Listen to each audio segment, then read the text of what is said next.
네, 미국 증시 주말 사이에 많이 실망스러우셨을 텐데요. 함께 분석해 보겠습니다. 이학영의 월가이드 MTN 이학영 위원 나오셨습니다. 안녕하십니까? 네, 안녕하세요. 네, 지난주 초반에 상승했던 부분을 주 후반 주말 사이에 다 반납시키며 약세로 마감한 뉴욕 증시 오늘 인사이트 통해서 살펴보겠습니다. 미국의 2월 PC 물가 전년 대비 2.5% 증가하며 전문가 예상을 웃돌았습니다. 미국의 국민들 중 과반이 트럼프 대통령이 관세에 지나치게 집중하고 인플레에 대해서는 너무 소홀한 것 아니냐라는 생각을 하고 있다고 합니다. 바로 인플레이션 물가 지표가 여실히 보여졌네요. 네, 맞습니다. 지난 주말에 발표된 경제 지표들이 약간 실망스럽거나요. 주시장에 부담스럽게 나오면서 말씀하셨던 대로 주가가 상당히 재미없게 일단 지난 주말을 끝냈습니다. 가장 중요한 것 중에 하나가 역시 PC입니다. 개인 소비 지출인데요. 그중에서도 근원 소비자 지출이 전년 동기 대비는 물론이고요. 전월 대비 각각 예상치보다 0.1%포인트씩 더 많이 올라갔습니다. 결국 이런 것은 인플레이션에 대한 우려가 다시 확산되는 것이고요. 그 인플레이션의 시발점은 관세였다라고 일단 이해하시면 좋겠습니다. 이런 것들을 한 달도 중요하겠지만 가장 중요한 것은 추세가 어떤지를 보려면 한 달보다는 한 3개월, 6개월의 그 연율화한 그런 것들을 좀 보면 흐름이 좀 딱 눈에 띌 텐데요. 최근에 3개월, 6개월 그리고 연간의 흐름을 보여드리면 이것은 개인 소비 지출, 또한 근원 소비자 지출, 그리고 헤드라인 소비 지출 모두 추세적으로 좀 우상향하는 그림을 딱 직관적으로 아실 수 있어 보입니다. 이것은 최근 들어서 이렇게 꾸준하게 인플레이션이 이렇게 우려가 된다는 것은 결국 금리에 대해서도 부담이 될 수밖에 없겠고 당연히 개인의 소비에 대해서도 환경도 좀 부담스럽게 만들 수밖에 없다는 것입니다. 실제로 이런 것들이 뭐로 또 나타났냐면 미시간 대학에서 발표하는 소비자 심리 지수에도 영향을 바로 미쳤다라고 보실 수 있겠는데요. 3월 소비자 심리 지수가 57이라는 수치가 나왔습니다. 예비치 2주 전에 나왔던 예비치가 57.9 그때도 실망스러웠는데요. 그보다도 더 아래쪽으로 나왔습니다. 2022년 11월 달에요. 56.9가 나왔었는데 그때 이후 최저치가 되겠습니다. 한편 이런 소비자 심리지수 이런 걸 물어볼 때 미시간 대학도 마찬가지, 컨퍼런스 보도도 마찬가지 짧으면 1년, 길게는 3년 이상 5년짜리 그런 인플레이션이 어느 정도 될 것 같냐라는 또 질문을 하는데요. 장기 인플레이션이 32년 내 최고치가 나왔습니다. 즉 5년 이상짜리의 장기 인플레이션에 기대한 수치가 4.0을 넘는 4.1이라는 수치가 나왔는데요. 바로 이런 것들이 결국은 소비를 좀 부담스럽게 만들고 어떤 금융 정책에 대해서도 부담이 되는 요인 이런 것들이 결국은 주가의 하방 압력으로 작용할 수밖에 없었다라고 보셔야 되겠습니다. 네. 다시 한번 정리하면 이렇게 되는 거죠. 물가 상승 우려가 확인됐고요. 그런 것들이 소비 위축으로 우려됐죠. 소비자 심리 지수로 확인됐습니다. 그럼 이것이 두 개가 어우러지면 뭐가 되겠습니까? 경기가 좀 둔화되겠죠. 개인은 개인대로, 기관은 기업, 법이면 법인대로 돈을 쓸 사람이 별로 없어지고 좀 걱정하는 목소리가 많이 나오고 있고 물가도 올라가고 그러니까 물가가 올라가고 결국은 경제도 좀 후퇴하고 이런 것들이 전형적인 스태그플레이션에 대한 우려가 나오는 것이 되겠고요. 바로 이런 것들이 지난 주말에 증시의 급락을 가져온 논리적 이유 배경이 되겠습니다. 그런 것들을 그림으로 한번 확인해 보시면 3대 지수 보시면 PC 우려 거기다가 말씀드렸던 소비자 심리 지수가 나면서 3대 지수가 쭉 흘러내리는 모습이 되겠고요. 반면에 변동성 지수라고 얘기하죠. 변동성 지수는 또 급등하는 모습을 보인 것이 지난 주말 하루에 있었던 움직임이라고 이해하시면 명확하겠습니다. 네, 미국 안에서의 지금 평가는 어떨까요? 오늘의 헤드라인으로 살펴보도록 하겠습니다. 잘못된 방향으로 가고 있는 인플레이션, 물가 상승 우려, 소비 심리는 위축되고 경기는 둔화되고 이렇게 미국 증시에 악영향을 미쳤는데요. 월가 평가 한번 종합해서 살펴볼까요? 네, 전체적으로 이런 상황이 나오면 긍정적으로 평가할 사람은 좀 없어질 수밖에 없겠죠. 많은 분들이 그럼 국내 주식이랑 마찬가지가 되겠는데요. 내가 지금 소비가 위축될 것 같고 물가는 계속 올라가고 이거 짜증나지 않습니까? 바로 그런 흐름에 대한 평가를 두 군데 인용해서 말씀드리겠습니다. 첫 번째는 리치먼드 연방은행 총재인 토머스 바킨의 얘기가 되겠는데요. 이 부분이 아마 이분이 얘기한 거 저는 명확하다고 보고 있는데요. 몇 달 전까지만 하더라도 이 몇 달 전이라는 게 뭐 2달 전일 수도 있고 3달 전, 특히 한 5달 전에 이제 11월 초에요. 트럼프 대통령이 당선됐을 때 그 언저리 시점으로 한번 기억해 보죠. 아니면 연말까지도 좋았고 금년 1월, 2월에도 그렇게 나쁘지 않았습니다. 뭐냐면 소비자들의 소비는 상당히 강한 흐름이 나왔습니다. 지금 보여드렸던 컨퍼런스 보드라든가 심리지표, 미치간대 소비지표도 상당히 긍정적으로 나왔고요. 거기다가 인플레이션 조금씩 하락하는 그런 구간에 접어들었습니다. 거기다가 가장 주가가 작년 11월 초 12월까지 계속해서 올라갔던 것은 결국 규제 완화라든가 세금을 깎아주겠다는 기업 친화적인 트럼프 대통령의 기대가 있었죠. 그러다 보니 트럼프 대통령 기대 뭐 좋아질 수 있다, 법인세도 깎아준다 이러다 보니 사람들은 기업들은 투자 의욕이 고취될 수밖에 없죠. 이거 세상이 좋아지고 법인세 깎아주고 돈을 벌게 해준다니까 투자도 많이 하겠다 이런 빵빵거리는 얘기가 있었는데요. 이분이 얘기입니다. 지금은 엄청 오래된 일 같다는 얘기예요. 그러니까 이게 지금 몇 개월밖에 안 됐던 일인데 이게 지금 보면 엄청 오래됐던 일이고요.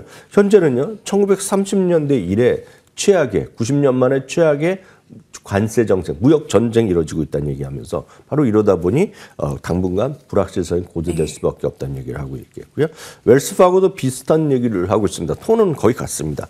금요일날 소비자 물가 발표됐고 소비자 지출이 나왔는데 모두 실망스럽습니다. 이런 실망스러운 것은 잠시 전에 설명드렸고요.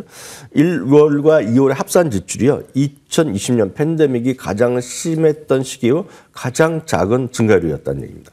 관세와 인플레이션이요. 특히 이 부분은 정말 명확하게 그대로 제가 번역을 한 건데요. 관세라든가 인플레이션이 방 안에 있는 산소를 모두 빨아들였다는 겁니다. 예. 방 안에 산소를 다 빨아들이면 어떻게 해요?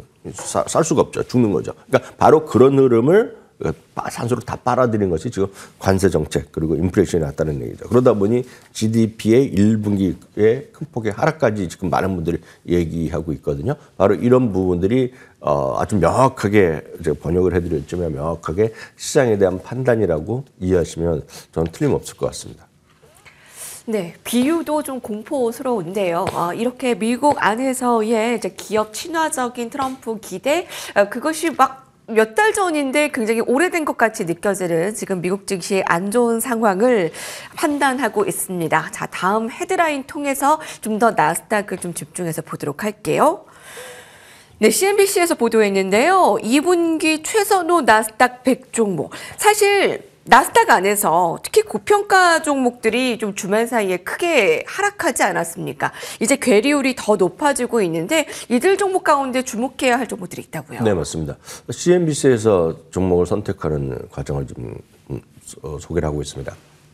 이제 내일부터 이제 화요일부터 2분기가 시작되면 2분기에 들어가서 이제 살만한 주식, 관심주가 좀 쭉 나올 겁니다. 오늘은 이제 나스닥 100, 나스닥 100은 1등부터 나스닥 1등부터 100등까지 있는 주식이고요.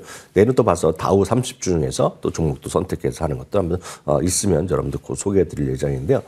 CNBC에서 종목 선택한 기준은 한 3가지 정도 기준했습니다. 말씀드렸다시피 종목은 1등부터 100등, 나스닥에 상장돼 있는 종목 중에 1등부터 100등에서 한번 종목을 선별했다는 얘기가 되겠고요. 증권사 애널리스트의 의견이 55% 이상 매수 의견, 그리고 목표 주가 계율이 35%, 그러니까 목표 주가까지의 계율 꽤 여유가 있는 그런 종목들이 되겠고, 이런 것들이 가장 쉽게 우리 시청자분들 그리고 개인 투자가들이 접근할 수 있는 방법이라고 보셔야 되겠고, 이렇게 검색을 해주는 것들은 꽤 많이 있습니다. 사이트마다요. 이렇게 여러분들 직접 종목을 찾아볼 수 있겠네요. 일단 표로 정리한 것이 한 10종목, 10대 종목 나오는 것이 바로 이 종목들이 되겠고요. 이 종목들의 말씀드렸던 매수 의견의 비중, 목표 주가 계율 한번 보시면 좋겠습니다. 이 중에서 대표적인 거 우리가 익숙하게 알만한 것들을 보여드리면 마벨 테크놀로지만 매수 의견이 61%고요. 목표 주가까지의 계율이 77%. 다음은 엔비디아입니다. 79%의 매수 의견, 55%의 목표 주가까지 계율. 상당히 목표 주가의 계율이 높게 나오죠. 다음은 브로드컴 최근 들어 재미없었는데요. 70%와 47%를 기록하고 있겠고요. 어플라이드 머티리얼 대표적인 또 반도체 장비 쪽이죠. 각각 57%, 39%. 그리고 마지막으로 빅테크 중에서 가장 저평가됐다고 얘기하는 알파벳입니다. 66%와 36%에 해당된다라고 이해하시면 되겠습니다. 네, 이렇게 나스닥 100 종목 안에서 좀 괴리율이 높은 종목들 지금 관심 가져도 되는 것인지 그 안에서 좀 선별적인 자세가 필요해 보입니다. 자, 마지막 헤드라인은요. 지금 관세 정책에 이쪽은 네, 틈새 시장이 될 수 있다. 함께 살펴보시죠. 자동차 대신 렌터카 자동차 업체는 관세 정책에 직격탄을 맞고 있습니다. 자동차 대신에 렌터카 업체를 이건 무슨 얘기인가요? 이것도 저도 깜짝 놀랍게 했는데요. 저도 생각 못했던 요인이 있었습니다. 그래서 여튼 지난주에요. 흔히 얘기해서 렌트카 업체 대표적인 두 군데가 있는데 이것들이 지난주에 주가 좀 나름 상승을 했었는데요. 아시다시피 트럼프의 자동차 관세 정책에 의해서 기본적으로 중고차 가격이 상승할 수 있는 요인이 있다는 겁니다. 왜냐하면 기본적으로 자동차가 신차 가격이 올라가면 중고차가 이제 따라갈 수밖에 없다고 보셔야 되겠는데요. 렌터카 업체의 속성상이요. 지속적으로 신차를 구매하고 있겠는데 반면에 그러면 보유 차량을 계속적으로 매도하는 거죠. 사실 여러분들도 제주도나 이렇게 그 렌트카 해보시면 딱 보시면 의외로 새 차들이 엄청 많이 있지 않습니까? 그 많은 분들 저도 느꼈고 아마 여러분 느끼시면 계실 때 그것들은 남은 것들을 다 이제 차를 중고차로 매도하는데 중고차가 그 당시에 중고차 가격이 중요한데 상대적으로 지금 시작 가격이 올라가니까 중도 가격도 따라 올라가는 효과가 있다는 것입니다. 그래서 이걸 구체적으로 저도 찾아봤더니 중고차라든가 중고 트럭의 소비자 물가 지수가 2020년 4월에 140이었는데요. 기억하시겠지만 팬데믹 이후에 소위 공급망 불안으로 해서 중고차 가격이 급등한 적이 한 1년 정도 있었거든요. 기억하실 것 같습니다. 그때 이제 이게 수치가 217까지 올라갔었는데 그 다음에 쭉 떨어져서 3월달에 최근 3월달에 187까지 떨어졌는데 이 콕스 오토모티브라는 전문 분석 업체에서 평가한 거가 금년도에 중고 도매 가격이 2.2% 상승할 수 있다는 얘기입니다. 그래서 숫자가 뭐 그럴듯한 얘기거든요. 그래서 갖고 있는 주식을 자동차를 다시 팔아야 될 때 가격이 올라가니까 소위 손실 비용이 감소할 수 있다는 거죠. 그러니까 감가 비용이 줄어든다는 얘기거든요. 그러니까 당연히 호재 인식할 수 있다는 그런 개념이 되겠습니다. 흥미로워서 소개해드렸고요. 대표적인 것은 여러분들 아시는 허츠라는 브랜드가 있겠고요. 에비스 렌트카 이런 것들이 대표적인 미국의 기업이다라고 참고하시면 좋겠습니다. 트럼프의 관세는 중고차 가격의 큰 상승, 그 중고차 회사의 큰 수익으로 들어올 수 있다라는 분석인 것 같고요. 저희 이 렌터카 업체도 좀 몇 번 다뤘는데 이렇게 좀 상승 좀 꾸준히 하고 있네요. 이항용 위원님과 함께했습니다. 감사합니다.